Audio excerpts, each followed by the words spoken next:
For those of you who've just joined, my name's John and this is Steve. Hello. Together we run a company called HouseShaw. We're a letting agency based in South Buckinghamshire. We deal with all sorts of properties day in, day out, whether it be a small studio, a family home or a big HMO. So we're well versed in all that kind of stuff, residential lettings wise. So between us, we've got 20 years experience. I suppose if you add in the rest of our team, the years of experience are much greater than just 20 years. As a company, together we've let over 5,000 units. We are ALA qualified and the company's ALA regulated. That's the Association of Residential Letting Agents. So it just meets a few more compliance tick boxes that we have to meet. And over the years, we've collected tens of millions of pounds worth of rents for our landlords. Okay, then, Steve. Yeah, good. Just hopefully everyone can see that now and loaded on there as John's well and truly gone through about us. So should we crack on then and start? On to the next slide. just give us a thumbs up to make sure you can see these before we get too far into them. Whilst you're doing that, I'll just run over very briefly what we'll be covering today. Obviously, John's very rightly said that we'll do a bit of an update, market update that is. We'll run over the cost of living crisis as that's ever so prevalent still at the moment. We'll look at possession claims because those have been increasing. So we'll look into what's been happening on that side of things. We'll talk about compliance and why it's important. A few tips and tricks on things to look out for. Just some things that sort of get brushed under the carpet sometimes. We'll go into what is an HMO and the HMO compliance, sort of how it differs to single let properties as well. Obviously, the big topic, the Renters Reform Bill. So I have a few chunks of slides on that. There'll probably be a lot of questions on that one. So we're looking forward to going over that with you. And then the up and coming changes. So the stuff that's changed. There's sort of two things that John has hinted towards already. So we'll be going over that. There's a special offer at the end for those of you that do stay. I know, Kieran, you've said that you have to leave a little bit early. That's fine. We'll try and pick up with you another time. But yeah, those of you that do stay on the end, there's a special for there. And obviously the Q&A. So how do we get on in the chat? Everyone see Yes, everyone can see us, everyone can hear us, everyone can see the slides. So let's go for it. Brilliant. So straight into our market update. So something that's been kind of going between our office and what we're talking to with other people is the theory of the silent property crash. Some of you may have come across this. This may make sense to some of you, it may not. So inflation, as we all know, has been quite high recently. It peaked at nearly 10% not so long ago, and property prices are down as an average of 2% over this year compared to last year. Normally, property prices keep up with inflation, which traditionally is about 2%. So with a 10% inflation and a 2% reduction in property prices, there is a 12% real-time drop in property values. So is this a silent property crash that is happening without us even really noticing, just because of the way inflation's taken off? So that's something that we wanted to kind of just bring to your attention in terms of, is there going to be a property crash coming up, or is it kind of already happening without us kind of realizing the economic strains of what we're going through are having the influences on everything else related to that? These sorts of things are always good to get people talking, aren't they? You know, difference of opinions sparks, different market sort of activity and things like that. So yeah, it's always good to look at into these different theories and go from there. And despite all of the property price drama that's going on, or that we've hinted on there, rents remain really strong. There's a massive demand for quality accommodation, and that demand is pushing prices up. Last year, January to December 22, in our portfolio that we manage, we noticed a 14% average increase in rents year on year. Some of them were over 20%. Some were a bit less than 14 as well. But the average across our portfolio was a 14% rise in rents. And we're expecting similar, if not more, this year once we get to the end of the year. Good. This is good for you landlords that have issues with mortgages, because one of my mortgages is hurting me quite a bit at the minute, but I'm sure you guys are going through mortgage pain as well. But if the mortgages are going up, the cost of utilities are going up if you're including them in an HMO, for example. The good thing is the rents are following suit, and they probably will do for some time to come as well. Just on that, obviously last week the base rate was announced to be kind of sticking where it was, so it's not going to budge on, but go up anymore. And we are starting to see a couple of high street lenders reduce their mortgage products ever so slightly, so that normally means there'll be a bit of a competition in people following suit. Now, what that means with rents increasing is the affordability of the tenants renting those properties is hitting an all-new high. The cost of living crisis is having a significant impact on what people are choosing to spend out as a priority, before they pay their rent, for example.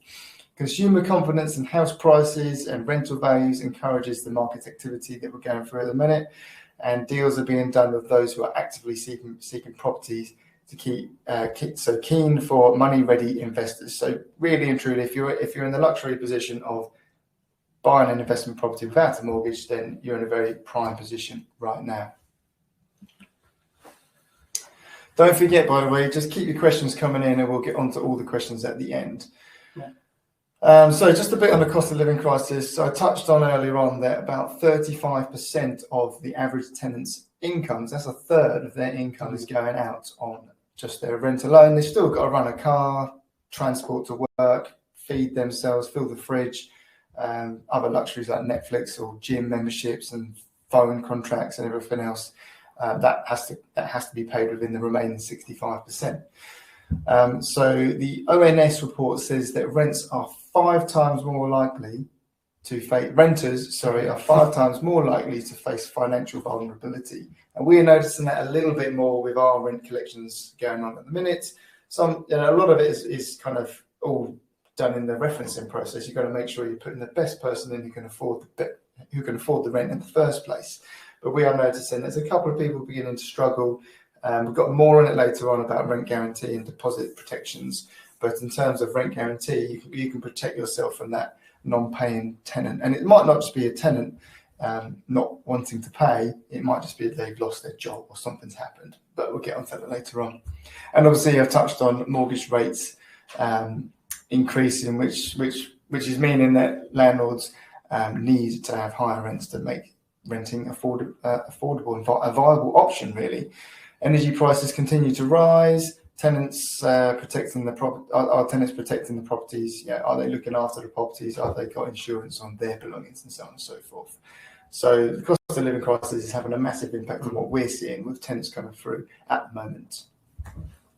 And then, the reason why we're raising those things is about the protection. Like John said, how do we protect ourselves against these things? You talked about tenants looking after properties. With the energy rise coming up, are they heating the property well? You landlords have a legal obligation to give a property free of mold and damp. How do we protect against these tenants that aren't doing that? How do we protect against tenants that aren't able to afford the rents that they say they can afford? And that's into things like rent guarantee and deposits, which we'll go into later on in the presentation. Absolutely.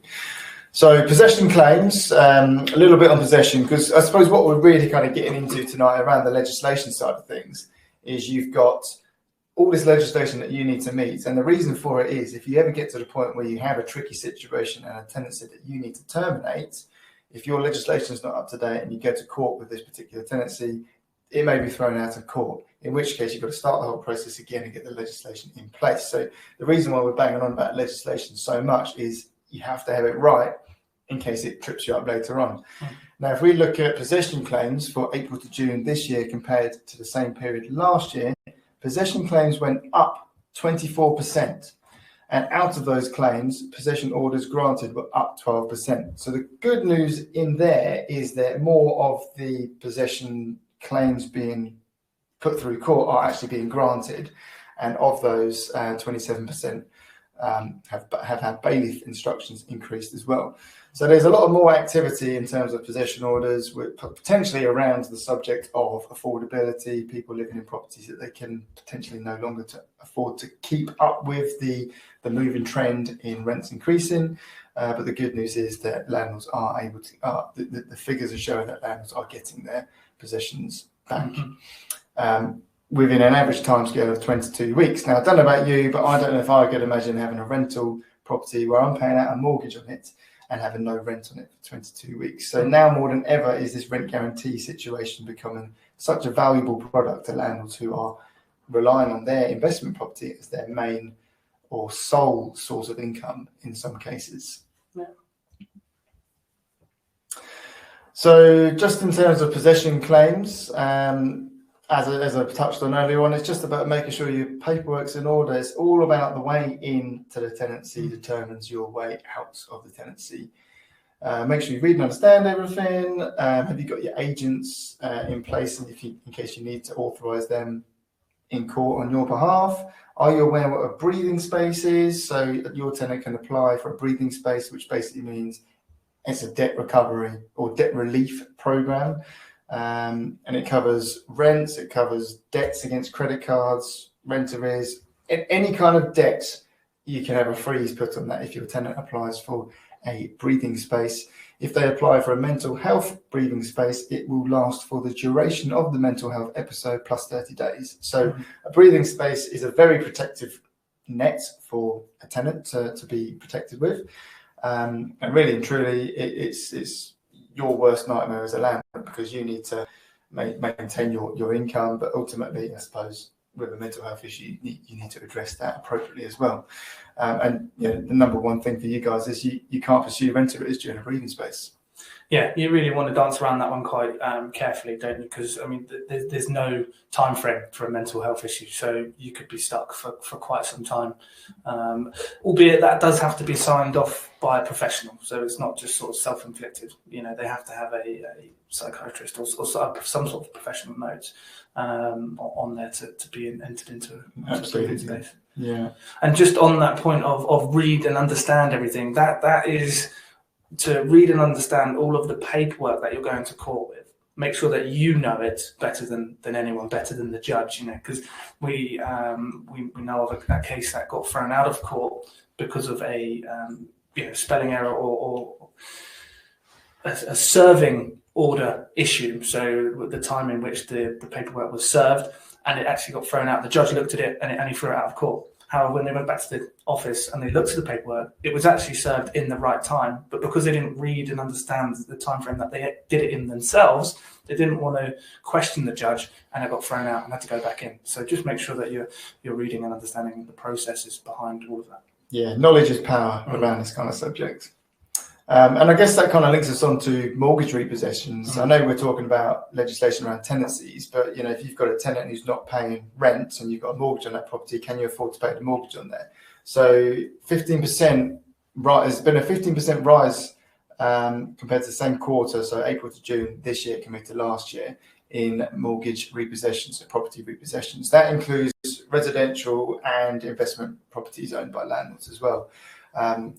We don't know what the split is, but we can just imagine with the rising costs that landlords are going through right now, if they can't afford to keep those properties. If you're in negative equity, i.e. your mortgage is more than the rent that you're collecting anyway, even if you do have a tenant paying rent, it's a concern for multiple landlords. So it's certainly something that we've been speaking to recently. And in the investment owners arena particularly, you've got mortgages, you've got non-paying tenants as a high risk, but also self-inflicted rent caps. If you've got a tenancy agreement in place with a rent cap that you have opted to put in there, we've seen some with 3% rent caps recently, and we just told you that we've just seen a 14% rise on average in our portfolio for rent prices. So to have a 3% rent cap is massively beneficial to the tenant. But what about you if your mortgage has gone up and you can't afford to pay the mortgage because you've got a 3% rent cap in there? So more on rent caps later, because that is going to be a big subject within that renters reform bill as well. And again, we're just linking into the benefits of rent guarantee.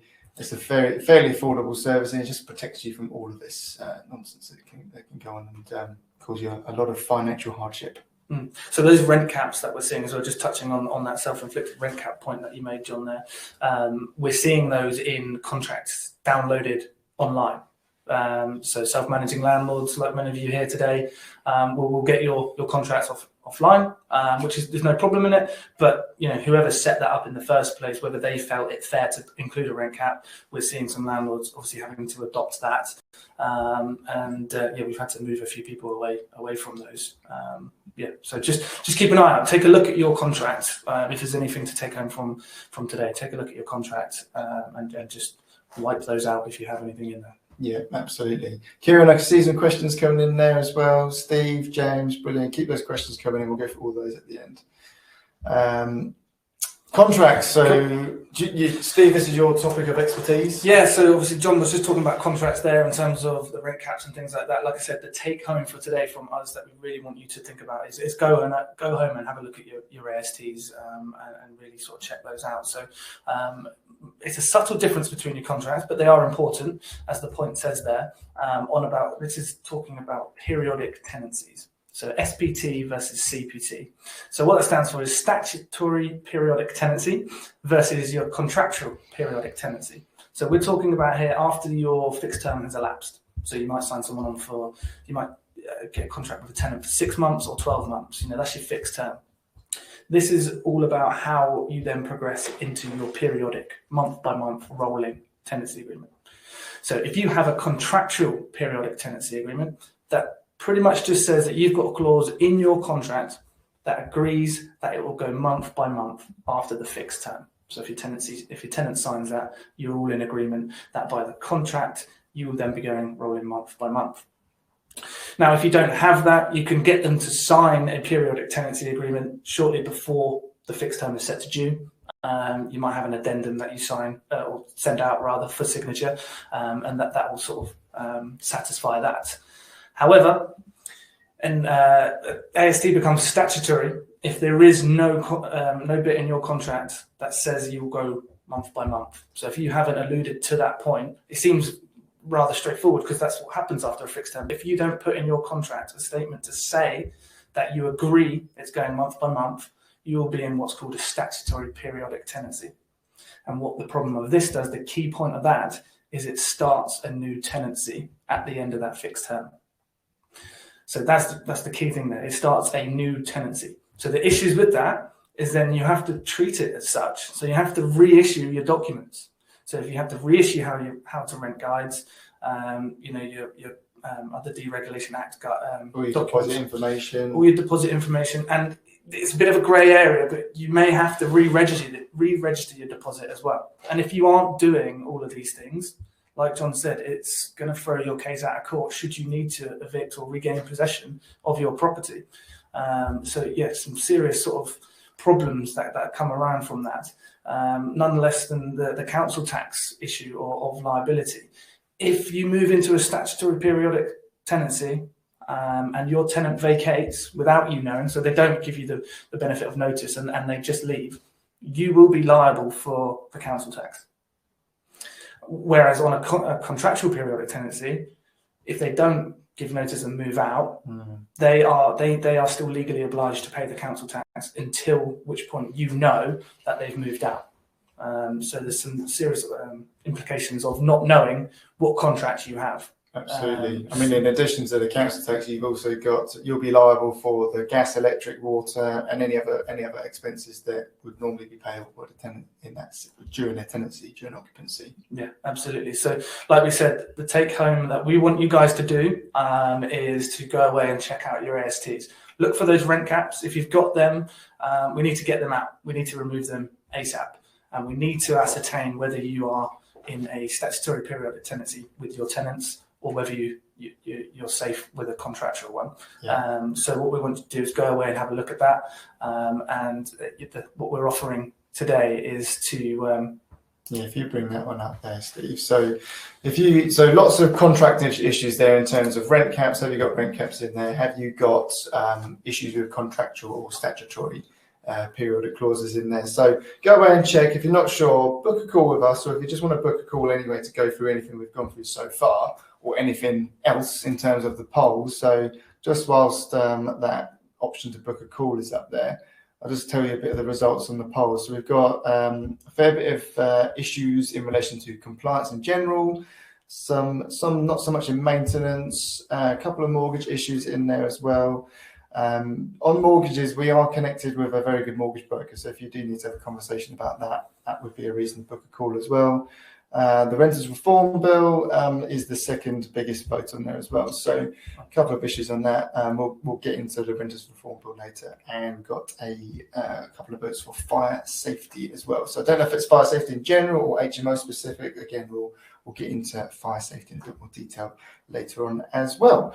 So we'll leave the option to book a call up there for another couple of minutes just whilst we move on to the next slide, which is just kind of a kickstart into compliance, really. And as I mentioned before, it's all about the way into a tenancy means it dictates the way out of a tenancy. So if you need to evict for whatever reason, and we're not suggesting that you have to evict all your tenants and do all this kind of stuff. It's a protection measure. It's basically damage limitation, risk averse, make sure you're protected so that if you do come up against the worst case scenario, you can action accordingly and get yourself out of trouble. Mitigate the risk of tenant pursuing you for non-compliance, which could lead you into rent repayment orders. More on that later on. Oh, there is Dan. It's the second last point. And then just being aware of the Deregulation Act that came out in 2015, and that's about certificates and deposits. We've got another slide on that in a second. But and fire safety changes. So and grounds for possession, we've got some more on that as well coming up as well. So my mind is kind of tripping over my head in terms of what I know is coming up next. So those four things are what's coming up. The first bit is obviously why is compliance important. So we're just going to dive into now the Deregulation Act and those other points. Sure. Okay. So as John said, the Deregulation Act, it came out in 2015. And it's all about the documents that you need to serve when setting up a tenancy agreement. And any of these documents will be, if you haven't, again, it's all about making sure that you get a successful case in court should you need to go that way. No one wants to go all the way to court, but the provisions suspending the operation of Section 21s in order to protect the tenant against eviction. So getting these things right the first time round is key.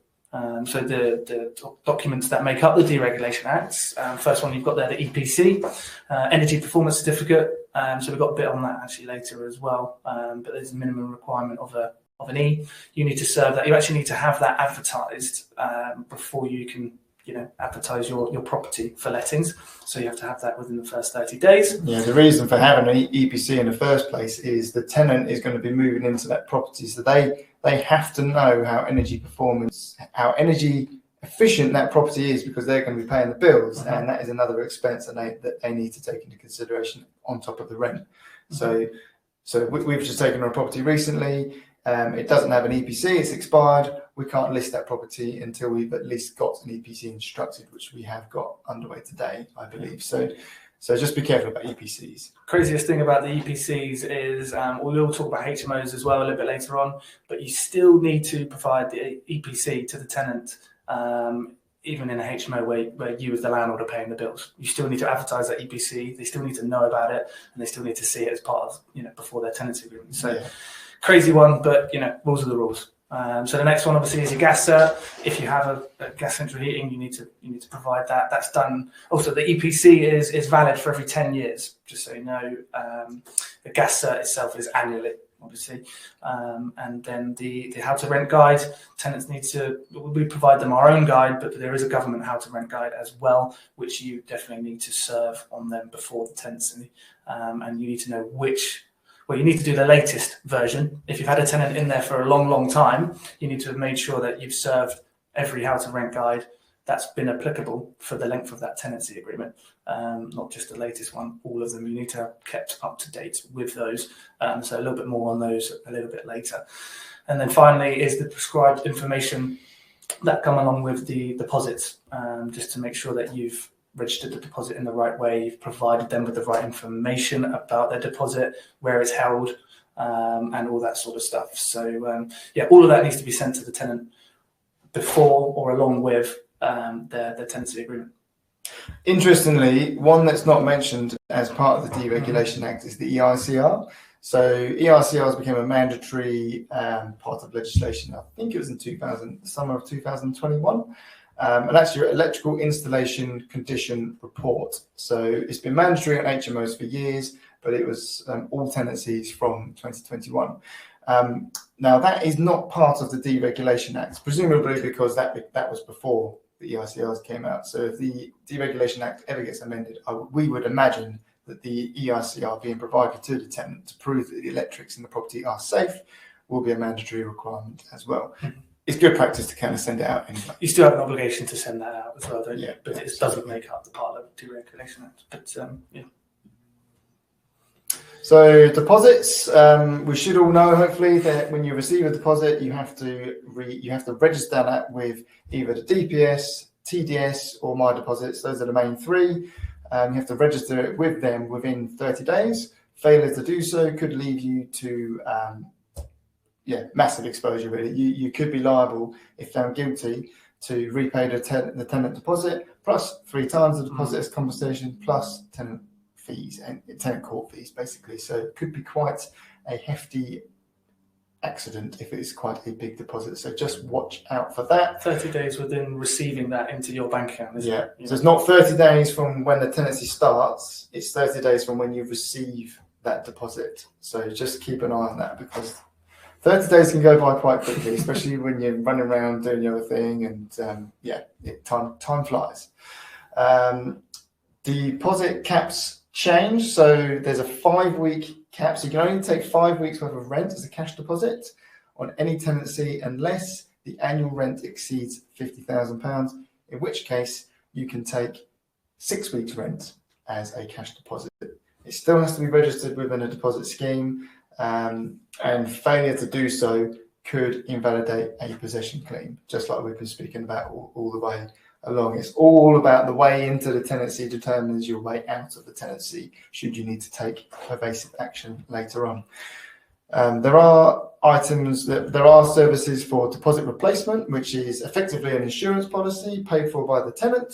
It offers you greater protection. Rather than 5 or 6 weeks, we can get up to 10 weeks with our supplier, and that covers rent arrears and dilapidations. So it's really good, like double protection for the landlord at no cost to the landlord. And the advantage to the tenant there is that they can pay a smaller fee as an insurance premium rather than a massive chunk to the value of 5 or 6 weeks worth of rent.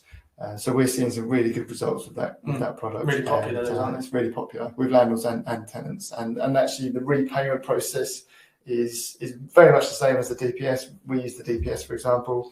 And the repayment process is very much the same, and we certainly got no complaints. Landlords don't have any complaints about the process, and it's quicker. We're finding it's a quicker process as well. Yeah, the conversation is to be had as sort of the old school landlord that likes a cash deposit, but sometimes if you're tripped up and you've only got 5 weeks deposit, versus a landlord that's got 10, that conversation quickly changes. So it's all about education, and that's obviously why we're here today, is to educate you around those things. They do sound like they're geared up to protect the tenant, but those deposit replacement options are actually greater in landlord's favour in most cases. Absolutely. Right to rent checks came in 2016. This is when the government asked all landlords and letting agents to do their immigration border checks for them. So did you know that when you check somebody into a property, or when you have a new tenant, you have to make sure that they have the right to rent a property in the UK. So there's a flowchart available on the UK website, on the UK.gov website, where you can kind of go through and just check their UK status. And if you've got a question, it'll tell you what documents you need to cite in order to satisfy your obligation to check their rights to rent. Ultimately, and I suppose a quick way to kind of assume that that's not the right word, a quick way to determine that they do have the right to rent that they do have the right to rent in the UK is if they have a British passport or a British driving licence, because they've gone through those checks, and that pretty much guarantees that they do. But just do the checks anyway, and you have to see the physical documentation in person that proves that they do have the right to rent. You can't just rely on a photocopy sent to you on an email or WhatsApp, for example. You have to physically see that document, so there's no avoidance of any doubt that you've seen the originals. This has to be done on anyone over the age of 18. You need to see the documents. Copies can be kept on. You need to keep copies on file, really, and you should really be doing annual checks after every 12 months. Mm-hmm. Just a point on that, the right to rent checks need to be done before the contract is signed. So that's a key point there, is before you sign the contract, your right to rent checks need to have been done already. And another point to note really is, what are you doing on inspections in terms of rights of rent? John said there, are you checking annually? But not just that, are you checking your ID against who moved in the first time around? So what tenants are there when you're doing your inspection? Do you recognise them? They could be subletting. So it's a really good point there to be checking that right to rent to protect yourselves. Absolutely. It's not happened to us, but we have heard stories where somebody has sublet a property and then the inspections come around and someone's living there who isn't actually the person that's on the paperwork checked in, and they didn't have the right immigration status to be able to rent in the UK. So technically speaking, because the landlord or the letting agent is obligated to make those checks, you're liable for a potential penalty there. Mm-hmm. Ooh, next slide. So rent repayment orders, we touched on this earlier on. Big no-no. We don't want any of these cropping up for any of our landlords or yourselves, indeed. So tenants can apply for a rent repayment order if their landlords fail to comply with compliance. And that could be failure to comply with improvement notices. And this is where the local authority get involved. Tenant complains to local authority about ongoing maintenance issues that isn't being dealt with. Council gets involved. They do go through several warnings, so it takes some time to get to an improvement notice. But once an improvement notice has been issued, that is a formal documentation with a deadline, basically. If you miss the deadline, then the tenant could apply for a rent repayment order, which basically means any rent paid within a 12-month period, you would have to repay to them. So again, if it's a significant amount of rent that's being paid each month, £2,000, £3,000 a month for a nice family home, for example, that's a hefty sum over a 12-month period that you would have to repay to the tenant, and you would be court ordered to do so. Other reasons that would require or instigate a rent repayment order is an illegal eviction. So an illegal eviction is where, for example, you might change the locks and prevent your tenant gaining access to the property, or assume that they've moved out but they haven't moved out, type of thing. If you kind of prevent them from regaining access to the property, you have technically illegally evicted them and made them homeless. That's an interesting one, isn't it? Because we've heard stories of before where tenants moving out or look like they've moved out. So landlord's gone in there, happy days, they've gone, there's no items there, but there's no keys. So there's no surrender of tenancy there. They're just not home. Landlord's gone in, changed the locks, illegal eviction. They could come back a month before their month's notice. If they haven't given you a surrender of tenancy, they haven't signed anything, or they've not given the keys back, potentially if you go and change those locks, it's an illegal eviction. The way to get out of that is an abandonment notice, and there's a prescribed method of notices that you have to issue under the door or stick them to the door to prove that you've gone through the relevant steps and even that's a bit of a grey area, especially if you get a tenant who knows the system. You can get a rent repayment order for breach and abandon order if you've been banned from managing property, banned from being a landlord, banned for whatever reason. Then if you're found to be breaching that, then you could be slapped with a rent repayment order as well. Or if you're operating an HMO without a license, they should be licensed. Again, you'll get notices and improvement notices. You get a chance basically from your local authority, but if you miss all those, then you fall into the rent repayment category. And as I mentioned, the maximum amount that can be repaid or claimed by the tenant against you is 12 months worth of rent. And don't forget, in HMOs, if one of them does it, they will probably tell the other 5, 6, 7, 8 tenants in the house as well. So you need to be very, very careful with HMOs, because that's probably the biggest area that trips landlords up. They operate a house share. They think it's a house share. They're not well acquainted with the word or the letters HMO or what it means, and the compliance, the extra and added compliance around that. And the last thing you want is the council knocking on your door because they know you're operating a non-compliant HMO. they are much more flexible with active landlords that contact them to get an HMO license. So if you've been operating a property, and we're not going to ask you to hold your hands up, but if, say, for example, any of you are operating an HMO without a license, that needs a license, and you call up the council to say, I think you need a license, they're not going to penalise you for that. They will actually help you. They are very much on the side of pro-active landlords. And again, I don't know if the call is to book a call is option is still on your screens, but if it is, if you've got any questions about licensing or HMOs, then we are HMOs is pretty much most of what we get up to at the moment. So we've got a lot of HMO stock on our books. Grounds for possession. So we're going to probably skim through this fairly quickly because this is subject to change with the Renters Reform Bill that's being proposed, and I can see a few questions going through with that. So I'm eager to get onto questions later on, but I don't want to touch on too many questions now in case we answer them with the content coming up. So Section 21, the so-called non-fault eviction. This is the one that is top of the news, I suppose, within the Renters Reform Bill because they are proposing to abolish it. You can't just ask your tenant to leave anymore.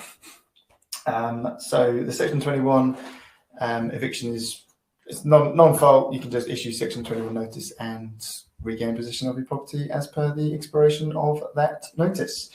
It means you have to give 2 months notice and you can't issue it before 6 months of an AST. Section 8, you've got discretionary and mandatory grounds for breaches of tenancy. The notice period is slightly less at 4 weeks. I think you can actually get a 2-week accelerated possession order for rent arrears if someone has fallen into 2 months worth of rent arrears. But just note, if they turn up on the court date and pay their rent in full, that's it. Your case gets thrown out of court because there's no breach of tenancy, so to speak, anymore. We always recommend, if you're going to go down the Section 8 route, go one discretionary, one mandatory. So if you're going with rent arrears, go for another what do you call them, clauses. Go with another one as well, just in case they do that on the day and pay and clear their debts in pennies and stuff like that, on the day. You've got another ground there to continue on with your Section 8. And just to kind of belt and braces it, Steve, issue a Section 21. Well, while you still can. And then once you get through the possession, once your notice expires, then you can apply to the court for possession after a period of time, and then once you've got your possession order, you can instruct the bailiffs after a period of time. You get an appointment with them, so you can see why the average 22 weeks from the notice being delivered to you getting possession is as long as it is, because you've got to wait for these things to happen in the meantime. So I don't know if we can zoom in on that one ever so slightly. I don't think we can. We might be able to. I've got some sort of zoom in function here. But we'll just hang around on here for a couple of seconds so you guys can take a screenshot of this if you want. So this is the grounds for eviction under Section 8. These are the mandatory grounds for possession with the notice periods on the right-hand side. Sorry guys, I don't know how to zoom in anymore. It might be bigger on their screens actually because we've got all the settings on this side. And I'll just scoot onto the next page. Next page is Section 8 again, discretionary grounds for possession. So we just give you another 5-10 seconds to take a screenshot or a picture of that if you so wished. Yeah, it's good to know each of these points, isn't it? So just to firm up where the breach is and where they are. So happy with fire safety? Yeah. So obviously it's a big one. It's throughout single let properties and your HMOs as well. We'll talk about how they sort of differ. But on the 1st of October 2015, each of the habitable floors on a rented property had to have some form of fire safety in terms of the fire alarms on each floor there. So currently these can be, these are smoke alarms. Currently these can be battery operated, but this is likely to change into mains interlinked at some point. So when you're getting the new rewiring done, we would always recommend just doing it, belt and braces, and just preparing for the future, because I can't see why they wouldn't go down that. And there's actually a few councils that have that in place already. Just where we are in Buckinghamshire at the moment doesn't have that in place right now, but we know of some surrounding areas that are already doing that. They should be proved to be working at the start of each tenancy. Also, we do that with inspections as well. Make sure you're recording that. A video always goes down quite well, just to protect yourselves there. Single-let tenants should take responsibility for checking them regularly. HMO landlord's responsibility, which is covered later. We have to do that as well on this side of things. I just can't see the end of that one. So if the tenant's replacing batteries, it must state that they are responsible to do that within their tenancy agreements. So if you want to put the onus on them to look after the batteries, you basically have to stipulate that in the contract. Otherwise, it's your responsibility. Absolutely.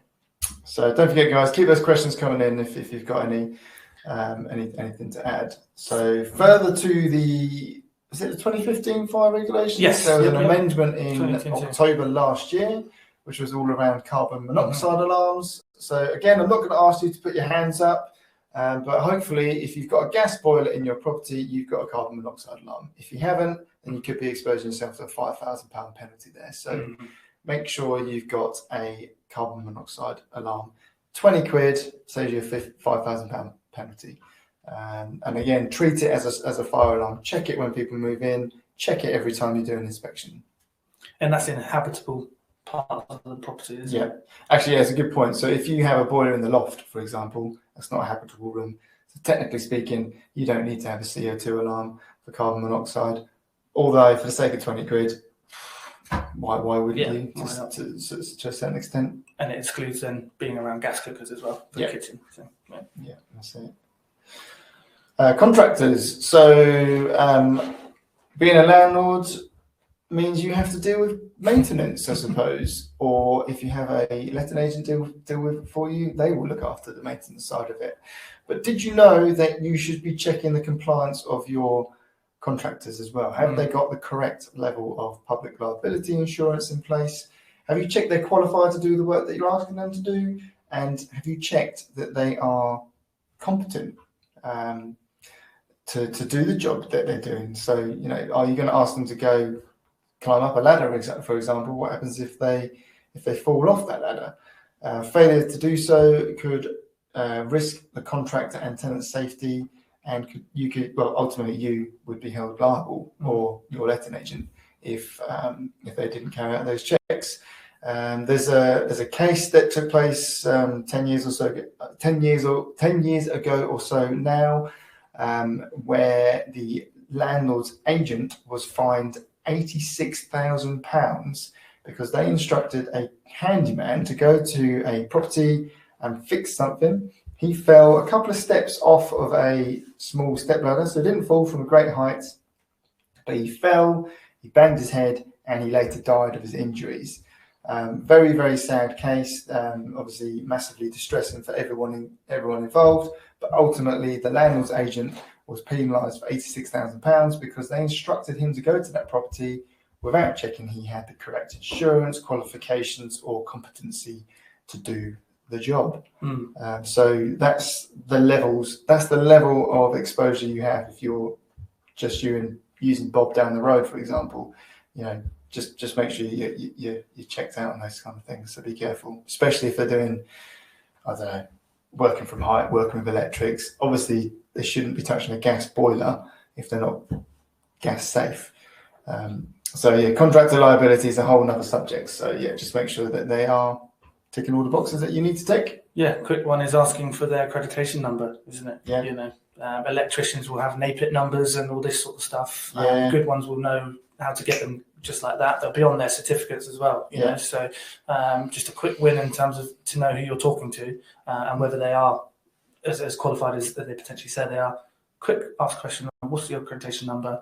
What's backing you, and go from there. If they can't give it to you, then hop on to the next one. That's it.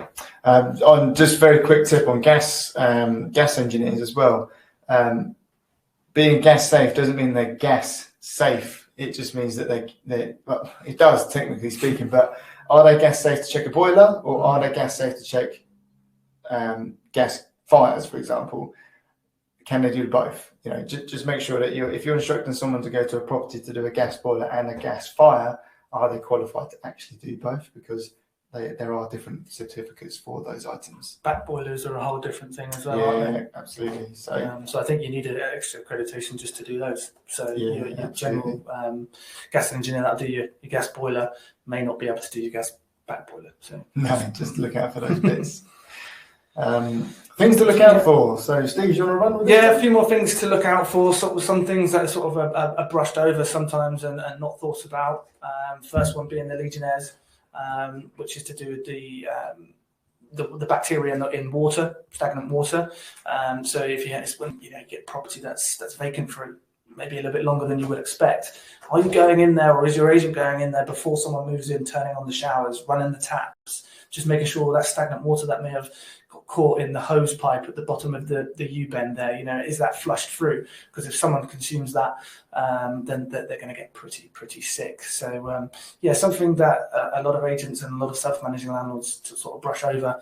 That goes a long way as well in en-suites, in HMOs, when some of those rooms are left empty for a month at a time. If that's the case, don't usually think to check the shower. So just be aware of that one. Damp and mould. We actually had a meeting with our local council enforcement officers 2 or 3 weeks back and asking their sort of comments on things, and they were the ones that told us that damp and mould complaints have increased 5 times, 500%. So again, I believe that's probably down to the energy crisis that we had. It was quite expensive for tenants to be able to heat their homes, so a lot of them were just turning them off. And as we know, that the heating is a major part of mold prevention. Tips and tricks: we send out a mold prevention guide with every AST, so that embraces again just to protect yourselves. Illegal evictions, we touched on that a little bit earlier, didn't we, in terms of the sort of trips-ups that happen, just assuming that a tenant may have moved out. I did speak to one landlord a few months ago that actually his tenant was there and he was just waiting for him to go out, and he was going to change the locks whilst he was out. No, illegal eviction. Police turned up, booted down the door, and gave access again to the tenant. So you need to be careful on things like that. And he was lucky to get away without a fine. So illegal evictions are things to look out for. And lastly, on there is section 47 and 48. So this the change of address. Have you moved? Have you moved in your personal home whilst you've been renting out your home? And if you did, and if you have done, did you update your tenant? If not, you could be falling foul of the section 47. Again, something that's going to throw your case out of court. Actually, it's about the rent being paid, isn't it? So the tenant won't have to actually legally pay their rent until you serve them that notice of you moving. Just keep an eye on that. Keep an eye on that. We moved offices back in April this year. So we naturally notified all of our tenants and landlords of that taking place, but there's a prescribed way to do that with the section 47 and 48. So it's just another thing. I think it's 178 different bits of legislation to keep up with. So I think we're only really dipping in the top of the pool at the minute with these ones, dipping our toes in. You really would be here all night if we were going to try and go through all of those. How are we doing for time? It's coming up to the hour mark. 50 minutes. Okay, so HMOs versus buy-to-let. So I don't know how many of you are interested in HMOs. Maybe if you've got an HMO specific question, just tap a little comment in there and we'll come back to it in a minute. We're definitely over halfway, by the way, guys. We're well on our way to kind of getting to the end now. So multiple units in one property versus a single unit. So often HMOs have a bedroom, maybe with an ensuite bathroom. So they have their own exclusive bathroom, but they share the kitchen and they might share a living room. Living rooms aren't mandatory. They are definitely advisable in our experiences. But also in HMOs, you need to have emergency lighting in some cases to protect the fire escape route. So if there's a fire, you've got to make sure that the tenants can see it to get out. If there's a power cut, for example. Are they licensable or not? So this is where it gets really confusing, because you get government guidelines for HMOs, but then they allow local authorities to have their own interpretation of the government guidelines. So for example, in Buckinghamshire, the rules are slightly different in Wickham than they are in Aylesbury. I don't understand. It's supposed to be all one council. They've recently combined, but it's not quite all on the same page. just yet. And we were doing a bit of research in preparation for tonight, and we actually found a landlord in High Wycombe who was recently fined in April this year £12,000 for operating a non-compliant, unlicensed and fire safety breaches as well. Breaches of fire safety, so big no-nos. And guess what? His tenants would have been eligible for a rent repayment order. So yeah, I mean, just work out what that would cost him on top of £12,000. Something that came out late last year was increased electrical safety in the form of the AFDD, which is the Art Fault Detection Device. Just something else that you need to put in your consumer unit. It costs a little bit more to do, but yeah, this is now something that has to be put into all HMOs when they have a new board, or is it part of the EICRs for? So it's a lot alongside the surge protection. The surge protection came out first, and now they've added the arc fault detection device as well. So it's a C2 fault on your EICR, which means it requires remedials for a satisfactory certificate to be issued. Just keep aware of that. And I guess what we're seeing here with all the compliance that's already on HMOs, such as an EICR, it's now it's compulsory for buy-to-let properties, single-let properties as well. So it may well be that some of these things will filter on through down to the single-let market, such as the smoke alarms. I think Steve mentioned earlier on that you should probably invest in mains interlinked ones if you're doing a refurb or between tenancies or anything like that. They've been mains interlinked mandatory on HMOs for years, so it's filtering down. You have to have a notice board in an HMO as well, just displaying who's the emergency contact in the property, what to do in emergency, call 999 for example. You have to display your gas certificate, EICR, all that kind of other compliance information for the tenants as well. Newest one is your fire escapes as well now. Yeah, you need to have a fire escape plan, isn't it? So you need to put muster point and all that kind of stuff.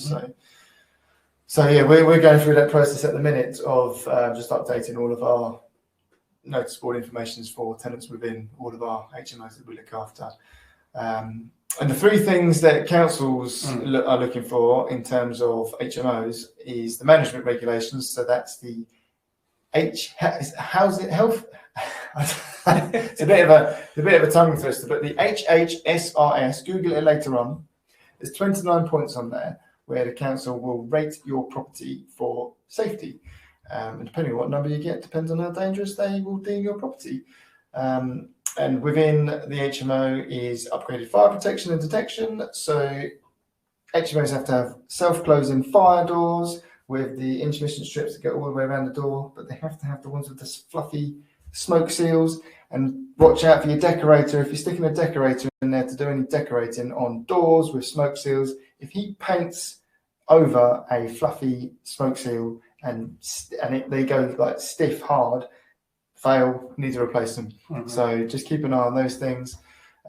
Intermission strips without the fluffy seals are no longer allowed. You have to have this fluffy smoke seals.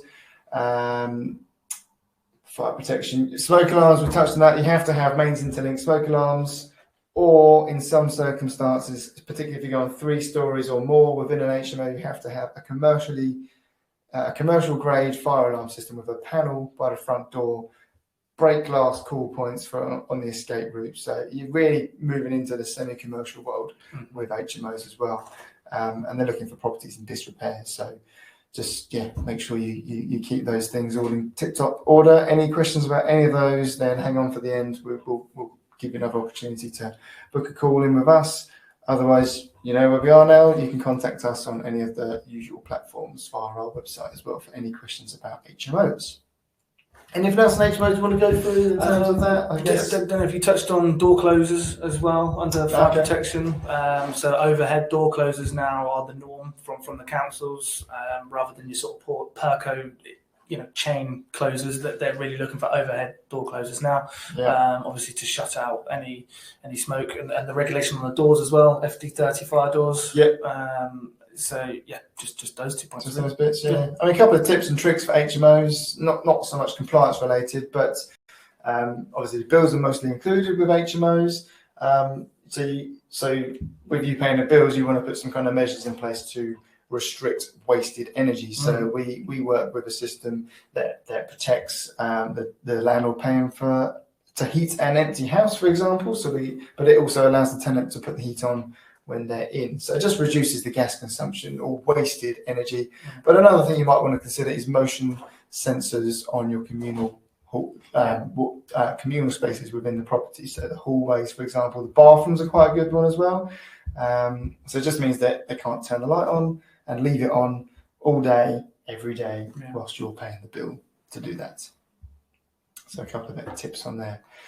The big topic. The big topic. So the Renters Reform Bill, which I think you put into more than one slide in the end, didn't you, Steve? I think we've separated over a few after a bit more revision, yes. So there are a few questions about the Renters Reform Bill. So hopefully this will answer some of your questions before we get on to questions in a minute. So the Renters Reform Bill is currently proposal. It's in proposal. It's likely to happen, but we don't know when.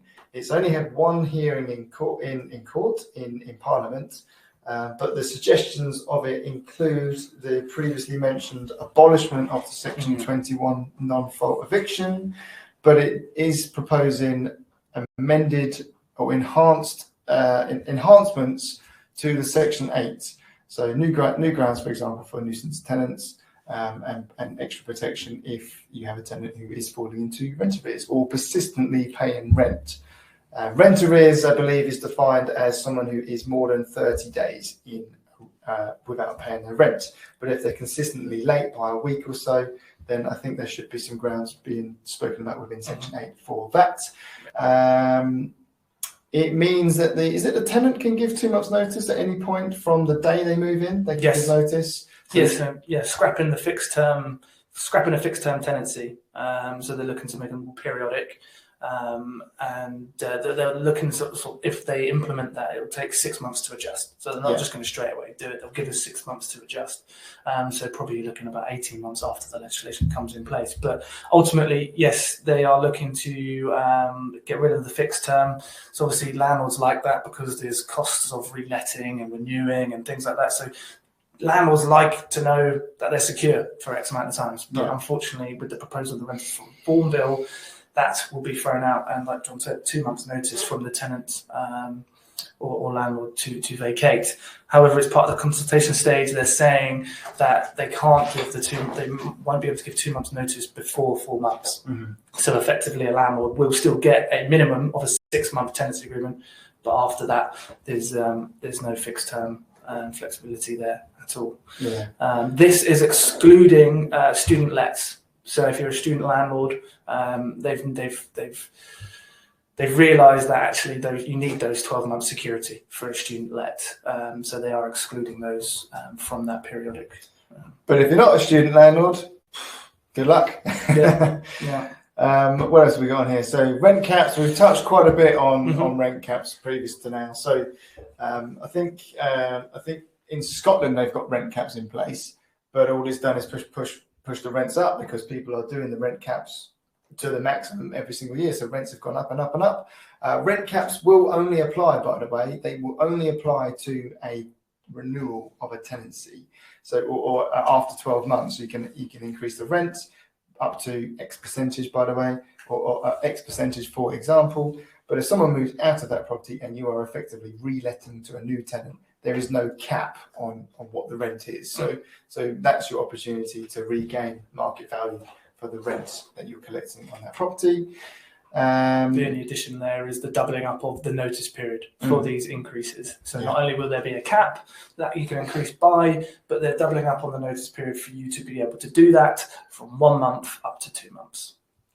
Pet considerations. So they're trying to relax rules, or not. There's no rules in place at the minute, but they're trying to relax people's views on accepting tenants with pets or not. One mandatory condition that they are looking to put on the tenant is that tenant provides insurance for the landlord's property for the pet being in the property. Just justify reasons for not accepting. Oh, yeah, so you need to justify reasons for not accepting on there. Yeah, justify reason for not accepting, and then but the other things you do get away with is if you've got a leasehold covenant on a load of flats, obviously that's a justifiable reason, and HMOs are also obviously protected as a justifiable reason not to have a pet. Absolutely. Minimum housing standard changes. So coming across from social housing, you must have access to clean, suitable, usable amenities. Be free from any major health and safety concerns, and maintain the property to a decent condition of repair. Extending the rent repayment orders to include breaches of, I can't see that last word. Just of these points above. Oh, yeah. Yeah, so it's just saying that they're extending. We've obviously talked about rent repayments quite a bit throughout this. The Rent Reforms Bill will look to include this into the breaches of that. Yeah.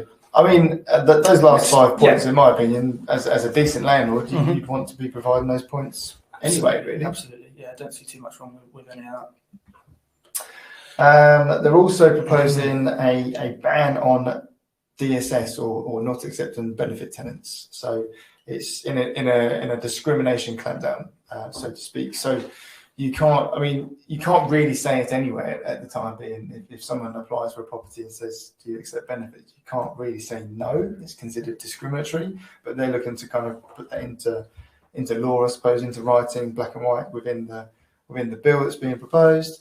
There's also proposals for all landlords to be registered under a redress scheme. So as an agency, we have to operate under a redress scheme, but as under the bill, you as the landlord will have to do that as well. It's not clear yet if you're a landlord and you have your property managed by an agent, whether you can bypass the requirement to be on the redress scheme, because technically you'd be covered by your agency's redress. Property portals as well. Upload all compliance documents onto a portal for your landlord compliance. Basically acting as like a front door for tenants. So that they can quickly log on and see if that property is compliant way before they even start the process. So more admin, more work for everyone. And just on the redress scheme, if they're going to put a monetary value to it, that probably it's going to be all landlords, not just the ones that have it. Agents, they're probably going to charge all landlords if there is a cost factor involved. Absolutely. And I guess quite importantly to note is it's not law yet. It still hasn't had a second reading in Parliament. I was reading up earlier this week. It was scheduled to have a second reading in September. Tomorrow is the last working day of September, so it's obviously not running on time. But the good thing to note is that there are campaigners on both sides. So although the Renters Reform Bill looks very in the tenants' favour, there are campaigners on both sides to support the tenants and support landlords' positions as well on both sides of the coin. So the final version of the Renters Reform Bill is yet to be known. And to be honest, I don't think we're going to find out too much more about it until next year now. Yeah. But I mean, just from the points that we've mentioned, there's a few on there that you're thinking, actually, there's nothing wrong with that at all, is there? No. If you're a good landlord running your portfolio as a business, you've got good properties, looking for good tenants, you shouldn't fall too foul of that. There should be a light at the end of the tunnel anyway. Yep. Up and coming changes that you should be aware of. You've heard some of these already. But changes to the MEES changes. Steve, just remind us what that stands for. So that is your minimum energy efficiency standard. So that is your lovely EPC that we've mentioned. So they've been talking about this for some time, haven't they? Pushing it back. It's a huge task that they've put on themselves. They've asked us to go from a minimum level of an E up to a C rating. They first of all put a limitation from 25 to 26, didn't they? Yeah. 2025 to 2026 was the first sort of time they wanted to get it done by. They quickly realised that wasn't going to happen, and they pushed it back to 2028 to 2030. But we were talking to loads and loads of landlords. Obviously, a lot of them were worried. We're talking about big farmhouses. I mean, we mentioned blocks of flats with cladding and all those issues. Listed buildings as well, where you just can't get up to those ratings. There was so much money that was going to have to be put into that. They also promised a new rating system as well, based on your carbon footprint. Again, so many landlords that we know were taking proactive measures, like they should have done, I suppose, under these changes that they were proposing. Self-included as well. Yeah, you put in a few things. Solar panels were a big one for a big one of our landlords. New heating systems and everything else. Absolutely. And 24 million homes were going to need improving. So it's crazy. So simply not enforceable or affordable. So this week or last week it was abolished. Thank goodness, and it's gone back down to a minimum rating of an E. So that's the biggest change. There, the most recent one. One thing to note about the EPCs being, or the MEES changes. Obviously, that's in this government. There's an election coming up relatively soon. It may well be put back in as part of the new carbon initiative under a new government, but it's gone for now. But there's rumours that it may be bouncing back in one day. So I don't think you'll ever have a problem. It's never going to be bad for you to do energy performing upgrades to a property. It's only going to add value to your property ultimately. It make it more attractive to a tenant. So there are benefits to doing it. It's just the initial cost implications to do some of these things. Of course, you can command higher rents, can't you, if the tenants know that they're not going to have to pay out so much on bills. Look, we talked about at the very beginning of the presentation that percentage of rent to income. 35%. Obviously, if they can squash as much more of that percentage that they spend on bills, they can use a bit more on the rent there. All good on that front. And the next one is the How to Rent Guide. So, as part of the Deregulation Act that we spoke about earlier on in the presentation, one of the documents that you have to serve, there is a new one coming out, week commencing October 2nd. So next week. Next week, So it's due next week. I say the government are always a bit late on these things. I think it was actually our last compliance webinar, wasn't it? That we said to everyone that this week it'll be released and keep your eyes peeled. And it was a couple of weeks later. Delayed. But there's a new one due. And as Steve was mentioning earlier on, you have to issue a How to Rent guide with every new tenancy and every How to Rent guide that's been issued since that tenancy started as well. So. It's a fairly small document, but it's just something else that you have to do. I suppose whilst we're here about How to Rent guides, I think I touched on it briefly earlier, perhaps, but don't know if I went into too much detail. If you've got long-standing tenants and you don't know what a How to Rent guide is, you really need to read up on this or book a call with ourselves, and we can help you out. Essentially, you need to serve all the revisions. Whilst that tenant was in place in your property, you need to have proven that you've served How to Rent guides for every part of that tenancy. And if you don't, again, that can affect your claim for possession at the end. Absolutely. So that pretty much gets us near to the end now. We've got a couple more slides and then we'll get on to some questions. We've got quite a few questions in there. So before we did so, we just wanted to kind of open up an offer from us to you, and that is to basically say that if any of the stuff that we've covered today is a little bit alarming, a little bit overwhelming, we would like to hear from you and see what we can do to help you. If you wanted to talk to us about full management of your property, then we're offering an offer. We've got an exclusive offer for you guys today, which is 3 months free management on any property that you wanted to talk to us about managing within the South Buckinghamshire area. So that's something we wanted to share with you today.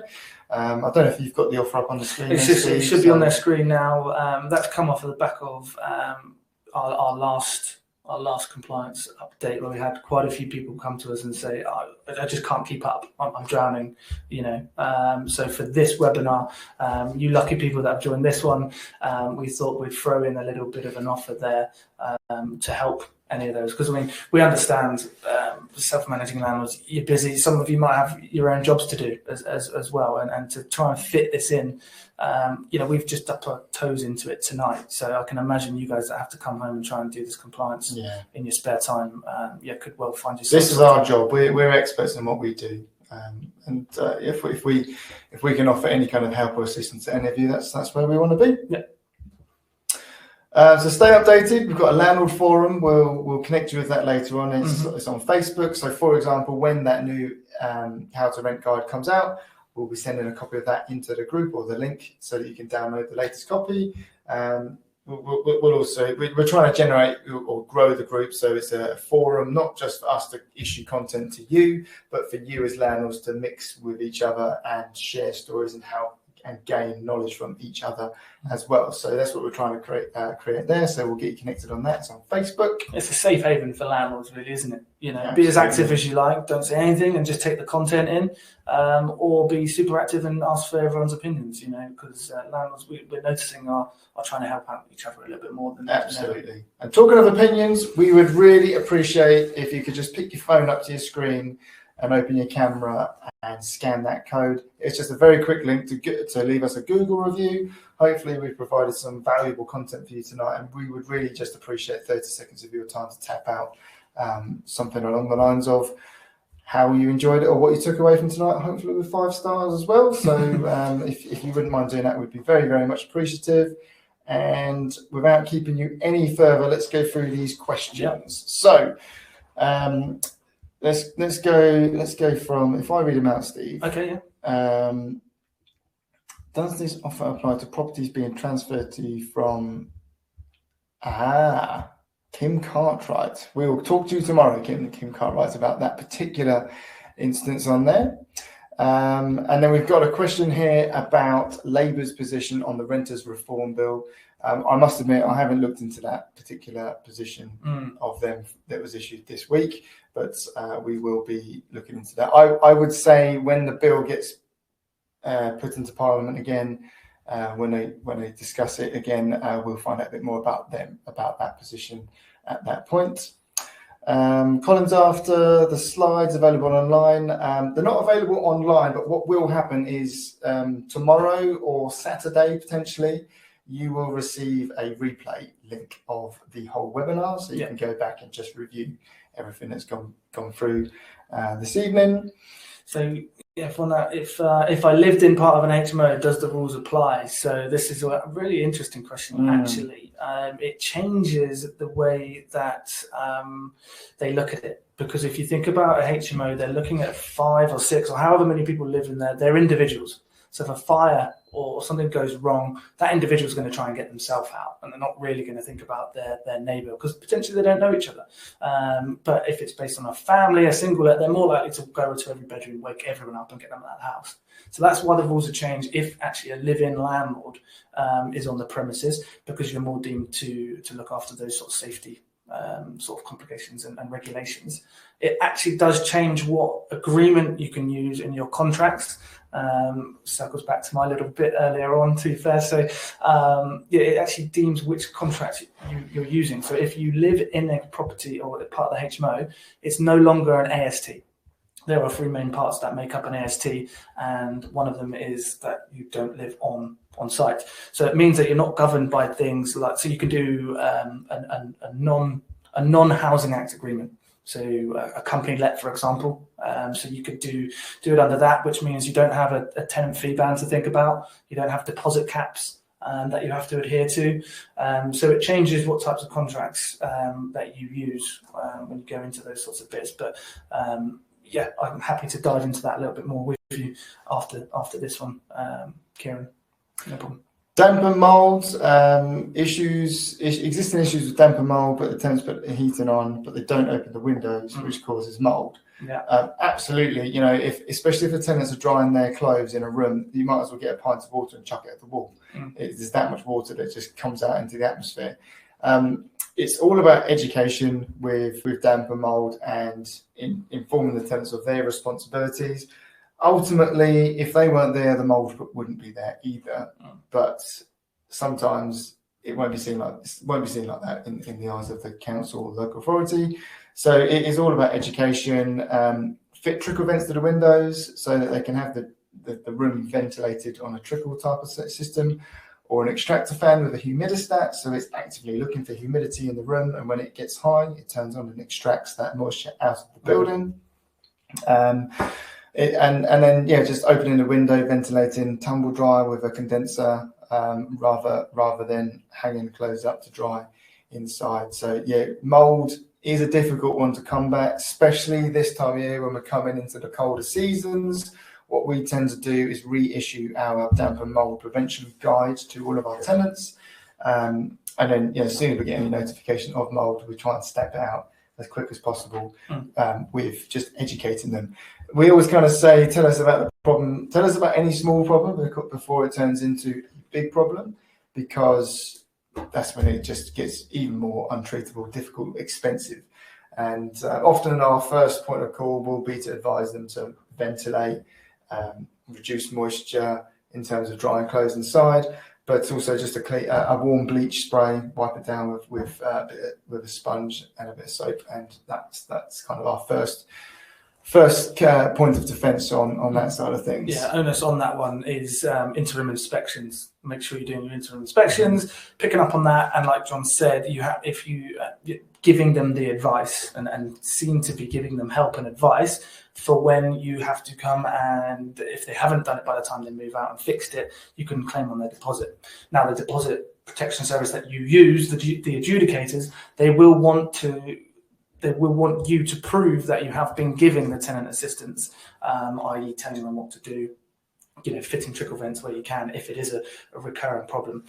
For your deposit adjudications at the end of it, make sure you are telling them and giving them printed advice and backing that up with photographic inspections throughout the tenancy. I've got a compliance question around contractors here. So with Checker Trade, you would trust anyone can register. I would trust anyone can register. I don't actually know the rules around Checker Trade. I think they have some kind of compliance to go through, but for example, you should still be making sure that anybody you connect with is compliant, competent, and insured to do the job that you're asking them to do. So it doesn't matter where they come from, you still need to make your own checks, really. Deposit related question now, with going through an agent, will the agent have the deposit? So we collect the deposit and we register it. We don't keep it. We don't gain any benefit from the deposit. We register it in a custodial scheme for fully managed tenancies and let-only tenancies as well. Yeah. Whoever your agent, they should be registering it, and they should be able to provide you with a certificate of that as well if you have any doubts. So we see it as part of the compliance that we should be looking out for on your behalf as an agent. Absolutely. Yeah. EPC question now. My house was redecorated and new central heating, etc. It would be a C now, but currently is an F. Would it pay me to get it redone? So if that property is your house that you're living in, it's not so important unless you're looking to sell it, because the new buyer would be looking to see what the EPC is. But if that is your property that you're renting out, you certainly shouldn't be renting out if it's currently with an F EPC rating. So definitely get an EPC carried out on that property ASAP. If it is being rented out, issue it to the tenants so they've got a copy of the EPC, just to maintain your compliance on that side of things. The next one is, I think it's around council tax. So I think you obviously may have said this when we were talking about maybe statutory periodic tenancies. It says if and when they move out, is the council tax payable for an empty house under the new rules? So if you know about the moving and you've agreed that they vacate, no matter what type of periodic tenancy you have, once they have vacated, that is the landlord's responsibility until the new tenant is found. Now, under a periodic tenancy or a statutory periodic tenancy, if they haven't given notice and they vacate, and you find it in 2 months' time that they're no longer there because they haven't paid rent or whatever, you would still be liable for those 2 months if your contract is statutory periodic. However, if it's contractually periodic, then the tenant is still due and liable for the council tax until which point you've received the property back or the notice has been given. Got an inflation question around rent increases here. So somebody's agent recommends that the rent increases linked to inflation. I don't see a problem with that. However, what I would say is inflation peaked at 10%, and we've seen market rents grow by 14% as an average. It peaked at 10%, but it's been 5 years. It's been going up from 2% to 10%. So, if at the point, for a year of 22, if inflation was averaging about 4, 5, 6%, and then we've seen increases of 14%, I would definitely recommend sticking to market rate. That dictates ultimately what the property is worth on the rental market. So inflation is a good indicator, but I wouldn't suggest sticking to that one. Failing to pay rent before the new rules come in, issuing Section 22. I think you might mean a Section 21 notice there. If the tenant pays the day before the court case, the eviction is not granted. How is this going to cover now? So that will be that subject will be covered with the additional grounds for possession that will be placed under the Section 8. And what we have heard and what we're hoping to see is some additional protection for landlords that have tenants who pay consistently late. So not always in arrears by a month or more, but consistently late, as in they don't pay on the first of the month when they're supposed to pay. They pay on the 10th, 17th, 25th of the month or whatever. Those kind of protections need to be in place, I think, for landlords, and I've strongly supported that one. Mm-hmm. I think we're kind of getting to the bottom of those questions on that side there. Got another couple on this side here. You answered those ones to begin with, I think. How to rent guide done by the agent. So yes, I mean we always do the how to rent guides. If you've got concerns or questions about if your agent is doing that, I would just ask them. We include it as part of our AST pack, so we have a digital contract pack that gets sent out with the AST, how to rent guide, all the compliance documents that you need. So it's all there in one place, and the tenant signs it all together. So there's no argument. It's been issued. So I would definitely make that question to your agent. Yeah, if you have a fully managed agent, they should be doing that on your behalf. And if they're not, it might be time to change agent. Yeah. Ultimately, if you're managing the tenancy yourself, I would also recommend that if you're not issuing the how to rent guides, then technically you have a non-compliant tenancy. So definitely look into that. Give us a call and we can chat you through how to kind of regain your compliance on that particular tenancy. Okay, I'll just run through the chat again. I think that kind of brings us to a close on that side of things. I think it does. Just go back to the QR code for those of you that are still here that haven't managed to leave a review. We'd very much appreciate if you could.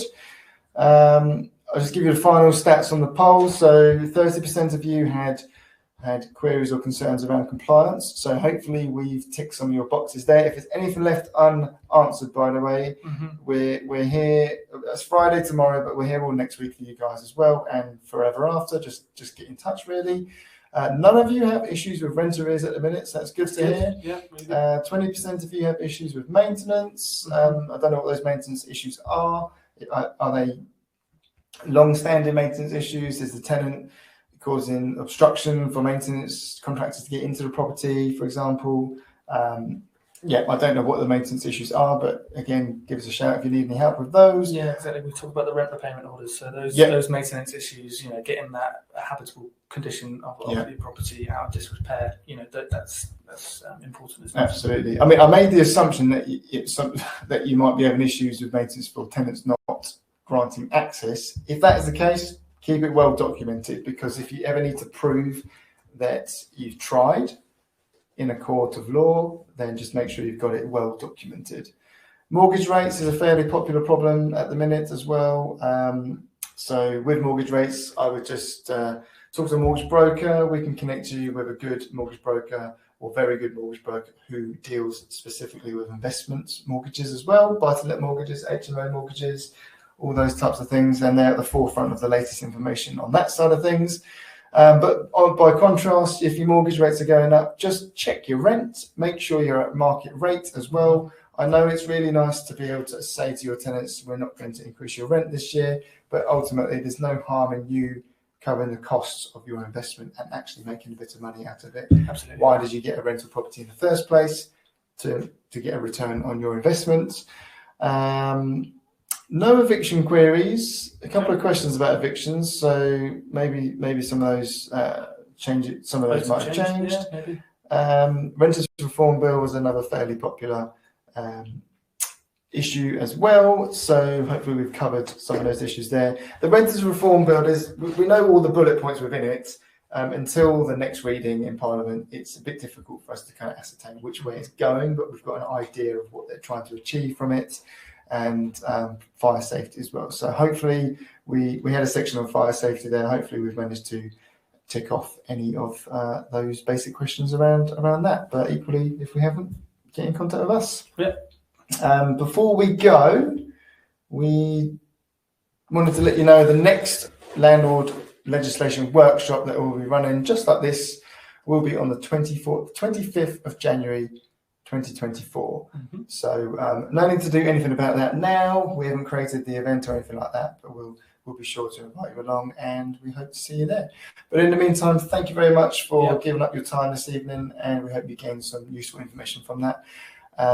If you haven't had dinner yet, go and have a nice dinner, go and have a beer, a glass of wine. I think we might go down the pub now, shall we, Steve? So look at that, bang on time as well. 1 hour and 30 1 minutes. hour and 30 minutes, 10 seconds to go. We're getting good at these, aren't we? Yeah, that's it. So for those of you who are still here, thank you very much. And yes, we'll be in touch soon. But take care. Thanks very much. Bye-bye. Take care, guys.